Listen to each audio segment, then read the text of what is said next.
بسم اللہ الرحمن الرحیم۔ السلام علیکم ناظرین، امید ہے آپ خیریت سے ہوں گے۔ ناظرین، آج کا ہمارا ٹاپک ہے چہرے کے دانوں کو خشک کرنا۔ یہ آپ لوگوں کی اصرار پر، آپ لوگوں کی کہنے پر میں نے اس پر تھوڑا سا ریسرچ کیا ہے۔ دانوں کے بارے میں، ایکنی کے بارے میں آپ کو بتاؤں گی۔ بہت ہی آسان سے ٹوٹکے ہیں جو انشاءاللہ آپ کو فائدہ دیں گے اللہ تعالیٰ کے فضل و کرم سے۔ ناظرین، آپ کے چہرے پہ اکثر دانے ہو رہے ہوتے ہیں اور وہ خشک نہیں ہو پا رہے ہوتے۔ کسی شادی وغیرہ میں بھی جانا ہوتا ہے تو آپ پریشان ہوتے ہیں، کوئی تقریب آ رہی ہوتی ہے کہ یہ خشک نہیں ہو رہے، کیونکہ پھر وہ میک اپ کرتے ہیں تو برے لگتے ہیں۔ اگر خشک ہو جائیں تو پھر بھی میک اپ سے چہرہ مناسب لگتا ہے، چھپ جاتے ہیں وہ۔ تو اس کے لیے بہت ہی آسان سا ٹوٹکا ہے۔ تو ناظرین توجہ فرمائیں، اسپرین کی ایک گولی پیسیں۔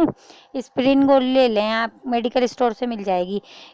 اس میں تھوڑا سا پانی ملا لیں تو یہ پیسٹ سا بن جائے گا۔ اس آمیزوں کو چہرے کے دانوں پر لگائیں۔ دانے آپ کے جہاں جہاں ہو رہے ہیں ایک گولی پیس لیں آپ، اس میں پانی لگائیں گے نا تو پیسٹ سی بن جائے گی، اور دانوں کے اوپر انگلی کی مدد سے آپ لگائیں اور 15 منٹ تک لگائیں۔ اس کے بعد چہرہ صاف پانی سے دھو لیں تو انشاءاللہ تعالیٰ اس سے آپ کی ایکنی پہ بہت فرق پڑے گا۔ دھو لیں۔ اور اگر یہ خشک نہ ہو رہے ہو نا، اس عمل کو آپ ہفتے میں ایک بار، جب تک خشک نہ ہو، اس عمل کو ایک ہفتے تک آپ یہی دہراتے رہیں، آپ یہ کریں، پھر انشاءاللہ تعالیٰ دیکھیے گا کہ آپ کے ایکنی خشک ہونا شروع ہو جائے گی۔ جب خشک ہوگی تو خود بخود ہی وہ جھڑنا شروع ہو جائیں گے۔ ناظرین، آپ کو امید ہے یہ ویڈیو پسند آئی ہوگی۔ ہمارا پیج سبسکرائب کیجیے گا، کمنٹس دیجیے گا۔ اوکے، اللہ حافظ، بائے بائے۔